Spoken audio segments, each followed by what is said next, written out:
그럼 시작하겠습니다. 제가 오늘 발표할 논문은 올해 SOSP에서 발표된 Enabling High Performance and Secure User Space MVM File Systems with the Trio Architecture라는 논문입니다.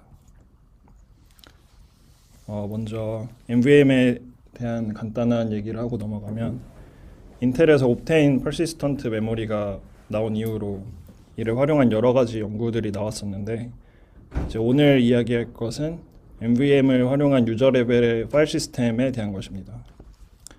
인텔에서는 해당 사업을 중단했지만 MVM과 관련해서 22년도 SDC에서 Disaggregated APC 환경에서의 CXL 기반 퍼시스턴트 메모리에 대한 발표도 있었고 MVM을 활용한 파일 시스템과 관련해서는 굉장히 많은 선행 연구들이 있었는데 이제 다음 제가 적어둔 4가지 논문 외에도 언급된 연구만 해도 이제 10가지가 있었습니다.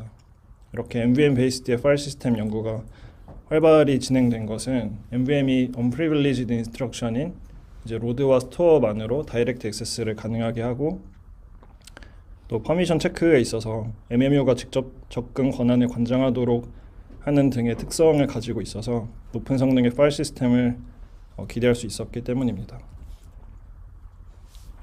그래서 라이브러리 형태로 제공되는 유저 레벨 파일 시스템이 가져가는 MVM의 이점들에 관해서 살펴보겠습니다. 먼저 라이브러리 형태로 제공되는 유저 레벨 파일 시스템을 줄여서 libfs로 말하자면 먼저 다이렉트 액세스로 인해서 레이턴시가 매우 낮아지고 그리고 따라서 성능에 있어서 소프트웨어 오버헤드를 최소화하는 것이 요구가 됩니다. 그 다음으로는 커스터마이제이션과 관련된 이점이 존재하는데요. libfs를 커스터마이즈 하는데 특별한 권한이 따로 필요 없기 때문에 이제 어플리케이션마다의 성능에 최적화시키는 디자인이 가능합니다. 따라서 요약하자면 unprivileged private 커스터마이제이션이 가능하다고 말할 수 있고 이제 다만 앞선 파일 시스템 보안과 관련해서 다이렉트 액세스를 허용하게 되면 악성 어플리케이션이 파일 시스템의 메타데이터를 손상시키는 등의 어택 가능성이 생기는데 이제 방금 말씀드린 커스터마이즈 특성으로 인해서 이제 어플리케이션마다의 libfs의 데이터 구조가 달라지게 돼서 이제 메타데이터 인테그리티를 검사하는 데 문제점을 겪게 되고 이제 따라서 다이렉트 액세스와 커스터마이제이션의 이점을 동시에 얻기 위해서는 불가피하게 메타데이터 인테그리티 문제를 해결해야만 합니다. 따라서 논문에서는 다음에 3가지 목적을 디자인 골을 가진 트리오라는 새로운 파일 시스템 아키텍처를 제시하고 있습니다. 첫 번째 디자인 목적으로는 다이렉트 액세스에 관한 것인데 이제 libfs는 일반 파일과 디렉토리 모두에서 데이터 및 메타데이터 작업을 위해 이제 MVM에 직접 액세스할 수 있어야 되고 두 번째로는 이제 프라이빗 커스터마이제이션이 가능해야 합니다. 이때 커스터마이제이션을 할 때 특별한 권한 없이 구현이 가능해야 되고 이제 다른 사용자에게는 영향을 주지 않아야 한다고 합니다. 그리고 마지막 목적으로는 시큐어 쉐어링과 관련해서 메타데이터 인테그리티로 커널 파일 시스템과 동일하게 이제 다른 어떤 악성 어플리케이션에 의해서 메타데이터가 코럽티드 돼서 다른 사용자를 공격할 수 없도록 해야 합니다. 그래서 마지막 디자인 골이었던 시큐어 쉐어링에 대해서 조금 얘기를 드리면 이제 시큐어 쉐어링을 이루기 위해서는 이제 액세스 퍼미션 체크와 메타데이터 인베리언트 보존의 2가지 동작으로 나눌 수가 있는데요. 이제 각각은 MMU와 트러스티드 엔티티에 의해서 수행될 수가 있습니다. 하지만 언제 어떻게 메타데이터 인베리언트를 검사할 것인지가 주 안점이 됩니다. 이제 다이렉트 액세스를 하기 때문에 언제 해야 할지가 모호해지고 이제 각각이 커스터마이즈드 되어 있기 때문에 트러스티드 엔티티가 각기 다른 데이터 스트럭처를 이해하지 못하는 상황이 발생하게 됩니다. 이제 이를 해결하기 위해서 이전의 연구들은 어떤 방식을 택했는지 살펴보겠습니다. 먼저 많은 컨벤셔널 디자인들이 해당 트러스티드 엔티티를 활용한 메디에이션 방법을 사용합니다. 이 디자인은 메타데이터 인테그리티를 보장을 하지만 업데이트를 위해서 최대 68%까지의 오버헤드가 발생한다고 하고, 특히 이제 인터프로세스 커뮤니케이션이나 컨텍스트 스위치 오버헤드로 인해서 예시로는 4KB 어펜드 명령에 대해서는 44%의 오버헤드가 발생한다 라고 말하고 있고, 그 다음에 트러스티드 엔티티에 의해서 동작을 하기 때문에 이제 커스터마이제이션을 하는데 특별한 권한이 요구되게 됩니다. 그래서 결과적으로는 이제 libfs의 동작이 개별 어플리케이션에 최적화되지만 이제 다른 어플리케이션에도 그 성능에 영향을 미치게 되는 디자인 형태가 되겠습니다. 그리고 또 다른 디자인 형태로는 이제 SOSP 19년에 발표된 이제 GOFS가 택한 디자인인데, 이제 다이렉트 액세스를 허용하되 성능을 위해서 메타데이터 인테그리티의 일부를 놓아주는 경우입니다. 이제 GOFS는 트러스티드 어플리케이션들만 존재한다는 가정하에 이제 다음 그림과 같이 코퍼라고 하는 다수의 MVM 페이지를 하나의 프로텍션 단위로 제한을 시키고, 이 코퍼 안에서만 메타데이터 커럽션이 발생할 가능성이 있다 라고 제한을 두고 있습니다. 이제 이러한 디자인의 장점이라고 하면 다이렉트 액세스가 가능해져서 성능이 좋아지는 장점이 있지만, 이제 libfs를 여러 어플리케이션들이 동시에 쉐어하기 때문에 이제 unprivileged는 가능할 수 있어도 프라이베이트한 커스터마이제이션이 불가능해지고, 따라서 시큐어 쉐어링도 덩달아 불가능해지는 그런 단점이 있습니다. 그래서 트리오는 앞선 이런 두 가지 디자인에서 교훈을 얻어서 이제 메타데이터 베리파이 과정의 문제점이 파일 시스템 스테이트를 하나의 컴포넌트로 유지하기 때문이라고 지적을 하고 있고, 따라서 이를 분리하고자 하는 시도를 했습니다. 그래서 트리오는 다음과 같이 파일 시스템 스테이트를 코어 스테이트와 위에 보조 스테이트로 나누게 되는데요. 먼저 코어 스테이트의 정의는 이제 인테그리티나 펑셔널리티에 필수적이고, 또 한번 소실이 되면 다시 복구될 수 없는 정보들을 정의하고 있고, 그 위에 보조 상태라고 적어놓은 것은 이제 유실이 되어도 이제 코어 스테이트에 의해서 다시 리빌드 될 수 있는 서플리멘터리 펑셔널리티들을 말합니다. 그래서 실제 그 메타데이터 정보들을 다음으로 분류하게 되면 그림과 같은데, 먼저 코어 스테이트는 여러 어플리케이션들에 대해서 단 하나만 존재해서 쉐어되는 정보가 되는데요. 포함되는 메타데이터로는 아이노드나 데이터 페이지, 그리고 퍼미션 정보, 디렉토리 엔트리, 그리고 파일 콘텐츠 등이 되겠습니다. 그리고 보조 스테이트는 파일 디스크립터, 그리고 캐시, 그 다음 락에 대한 정보, 그 다음 비트맵 정보 등을 포함하게 됩니다. 그리고 추가적으로 코어 스테이트는 반드시 논볼로타일 스토리지에 위치를 해야 되지만, 반대로 보조 스테이트는 이제 볼로타일 스토리지에 위치하든 논볼로타일 스토리지에 위치하든 크게 상관이 없게 됩니다. 그래서 그 박스에 적어놓은 바와 같이 코어 스테이트는 뭔가 시큐리티와 관련된 정보들을 함의한다고 볼 수 있고, 그 다음에 보조 스테이트는 퍼포먼스와 관련된 정보들을 함의한다고 볼 수 있습니다. 그리고 libfs와 연관지어서 설명을 드리면, libfs는 코어 스테이트의 데이터 구조는 변경을 할 수가 없고, 대신에 자신의 프라이빗한 정보가 보조 스테이트로 되어서 관리되고 자유롭게 변경을 할 수 있게 됩니다. 이제 결과적으로 앞선 파일 시스템 디커플과 이제 디자인 목적을 위해서 트리오 아키텍처의 구성 요소는 다음에 세 가지 시멘틱으로 나누게 되는데요.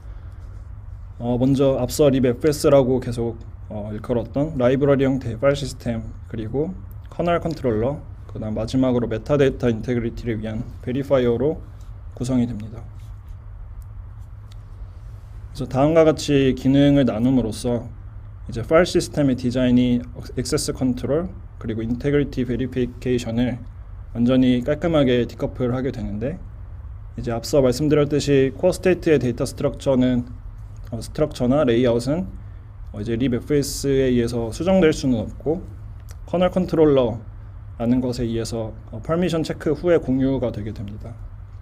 그리고 공유가 되면 그것을 기반으로 각 libfs가 보조 스테이트를 만들게 되고, 그 다음에 그 동작 와중에서 이제 verifier가 독립 실행되는 권한 프로세서로서 파일을 공유하면 이제 메타데이터 인테그리티를 강제하기 위해서 이제 libfs가 코어 스테이트를 수정했는가를 검사하게 됩니다.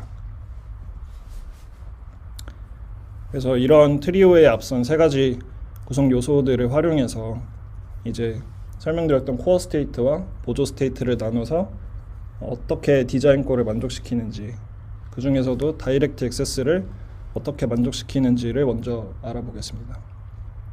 그래서 먼저 어플리케이션에서 처음 어떤 공유되는은 아니고 일단 파일 후라는 데 접근을 한다고 치면 이제 libfs가 커널 컨트롤러한테 파일의 코어 스테이트에 대한 접근 리퀘스트를 보내게 됩니다. 이제 보내고 나면 접근 권한을 커널 컨트롤러가 확인을 해주고, 그 다음에 만약에 권한이 있다라고 하면 MMU 프로그래밍을 통해서 이제 공유를 해주게 됩니다. 그 이후로는 앞서 설명드렸던 것과 마찬가지로 이제 보조 스테이트를 libfs가 구축을 하게 되고, 그 시점 이후로부터의 접근에서 이제 다이렉트 액세스가 이루어지게 되는 것입니다.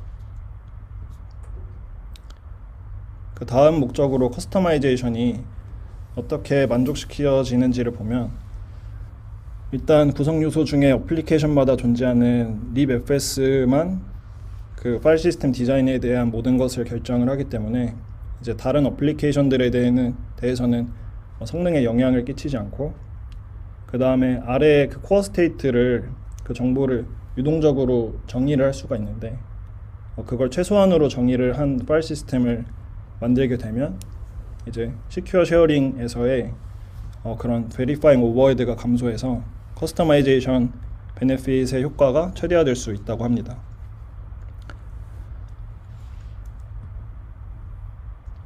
그리고 이제 베리파이어는 이제 앞선 연구에서의 트러스티드 엔티티들과 다르게 코어 스테이트 베이스드인 상황에서 이제 코어 스테이트에 대해서만 밸리데이트를 하면 되는 그런 상황이 되고, 그리고 트리오는 공유되는 파일에 대한 어떤 그 쉐어링 폴리시를 이제 컨커런트 리드와 익스클루시브 라이트 정책을 사용하기 때문에 이제 스테이라는 보조 스테이트는 따로 처리할 필요가 없어지게 됩니다. 그래서 다음 그림은 이제 쉐어링되는 상황에서의 그 구체적인 예시를 그림으로 가져와 봤는데요. 먼저 어플리케이션이 다음 그림의 예시처럼 공유되는 파일인 이제 foo에 접근하려면 앞서 보여드렸듯이 맵 요청을 커널 컨트롤러에게 보내게 되고, 이제 이를 MMU가 맵을 해주면 해당 정보를 이용해서 보조 스테이트를 만들고 그것을 통해 4번에서 볼 수 있듯이 다이렉트 액세스를 하게 됩니다. 그리고 이제 언맵을 하면 이제 베리파이어가 해당 코어 스테이트에 대해서 그 libfs가 코어 스테이트를 수정을 했는지 등을 검사를 하게 되는데, 이제 그 베리파이 과정에서 문제가 없으면 이제 다른 오른쪽 앱에서도 맵을 시켜줘서 이제 다이렉트 액세스를 할 수 있도록 하는 것이고, 만약에 메타데이터와 관련해서 콜옵션이 발생을 했다고 하면 이제 커널 컨트롤러에 의해서 해당 메타데이터 리커버리가 진행되는데, 이제 컨시스턴시에 대한 얘기를 잠깐 하자면, 이제 커널 컨트롤러가 이제 기록하고 있던 체크 포인터에 의해서 복구가 되는 것이고, 그리고 만약에 베리파이어가 문제가 없었다라고 하는 그 시점에서 이제 체크 포인트를 업데이트를 하게 되는데, 그 과정에서 이제 커밋콜이라는 것을 사용한다고 합니다. 그리고 적어놓은 바와 같이 이제 libfs에게 줬는데 그걸 영원히 홀딩하고 있는 것을 방지하기 위해서 리스를 사용한다고 하고, 그리고 이제 한 가지 더 짚고 넘어가야 될 것이, 이제 트러스트 바운더리를 넘어서 파일을 공유하면 다음 그림에서처럼 맵 언맵을 매번 반복을 하고, 그다음 베리파이도 매번 반복을 해서 다시 스테이트 보조 스테이트를 libfs가 리빌드하는 그런 일련의 과정이 오버헤드로서 작용하게 되는데, 이제 트리오는 이제 컨벤셔널 OS에서의 트러스트 바운더리가 프로세스로 가정한 것이 너무 크게 잡았다라고 지적을 하고, 이제 트리오에서는 이제 트러스트 바운더리를 한 어플리케이션에 속한 여러 프로세스 간에는 하나의 트러스트 그룹이다, 그래서 베리파잉을 하지 않는다 라고 해서 성능을 향상시키고자 했다고 합니다. 그래서 실제적으로 트리오라는 새로운 파일 시스템 아키텍처를 가지고 본 논문 저자들은 ArcFS라는 파일 시스템을 임플리멘테이션 했는데요. 그리고 거기에 더불어서 이제 KeyValueFS랑 FPFS라는 또 ArcFS 기반의 유저 레벨 파일 시스템 또 추가로 구현을 해서 실험을 하였습니다. 먼저 그래서 ArcFS는 POSIX 기반 파일 시스템이고, 이제 옵테인 persistent 메모리를 사용을 하고, 이제 앞서 쭉 설명드렸던 디자인 목표를 모두 만족시키는 그런 파일 시스템이라고 합니다. 그리고 KeyValueFS는 대량의 스몰 파일을 처리하는 것에 최적화를 시킨 유저 레벨 파일 시스템이 되겠고, 그 다음에 FPFS는 디렉토리 트래버설에 대해서 최적화된 파일 시스템이라고 합니다.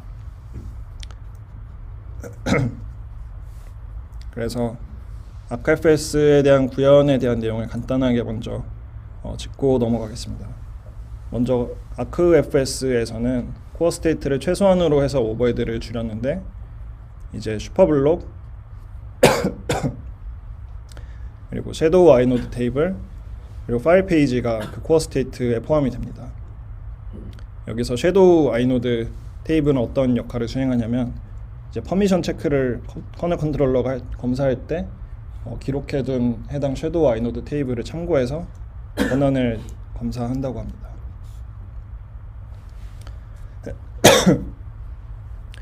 그리고 이제 ArcFS의 디렉토리에 대한 코어 스테이트와 보조 스테이트를 다음과 같이 또 나눌 수가 있는데, 이제 보조 상태는 해당 ArcFS의 멀티코어에 대한 확장성을 고려를 해서 레딕스 트리와 해시 테이블을 사용했다고 하고, 그 다음 노바의 디자인에서 차용을 해서 이제 멀티플 테일을 로깅을 하는데 사용을 했고, 그리고 락도 되게 파인그레인하게 정의를 해서 여러 종류의 락을 사용하는데, 먼저 해시 테이블 버켓에 대해서는 그냥 리더라이터 락을 사용하고, 그 다음 파일 데이터에 대해서는 레인지 락을 사용하고, 이런 등의 여러 종류의 락을 파인그레인하게 사용했다고 합니다.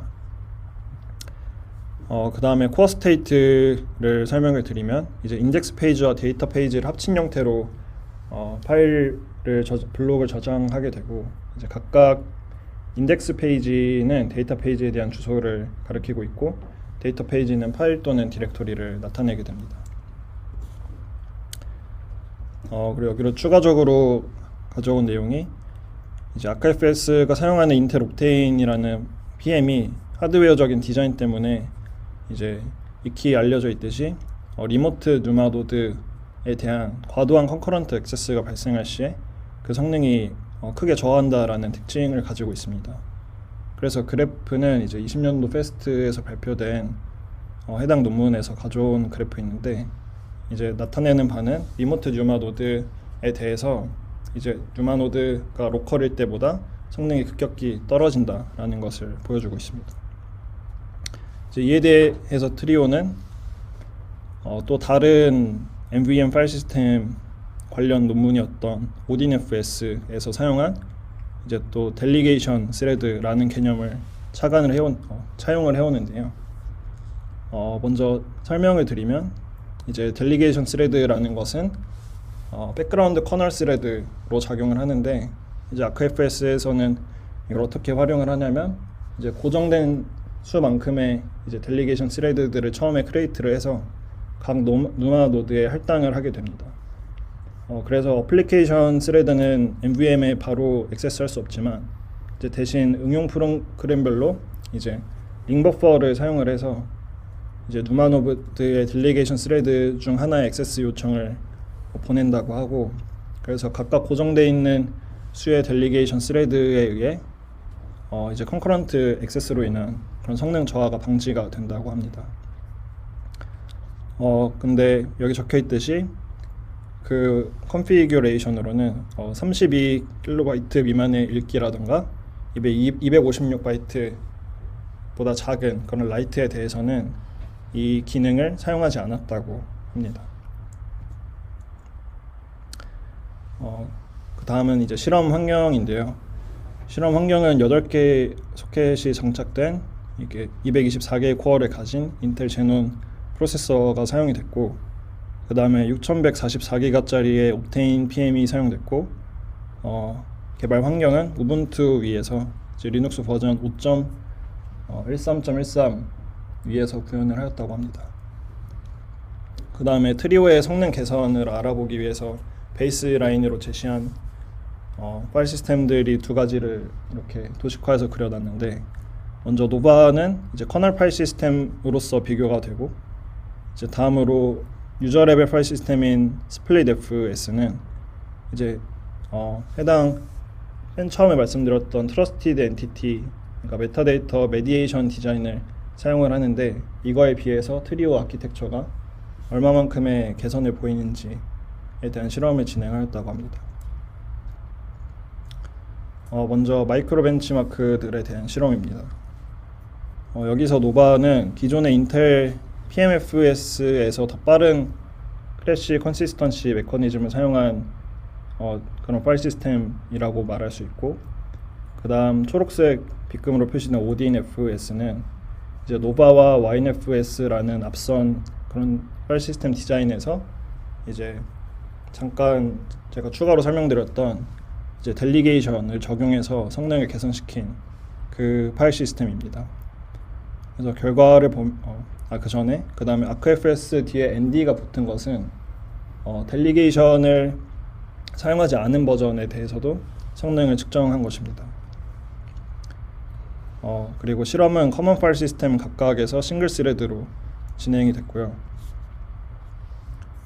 그래서 먼저 4KB 데이터 사이즈 데이터에 대한 결과를 보면 이제 노바에 비해서 아크FS가 다이렉트 액세스라는 이점 때문에 이제 9에서 30 최대 31% 정도의 성능 개선을 이뤘다고 말하고 있고, 그 다음 스플릿FS와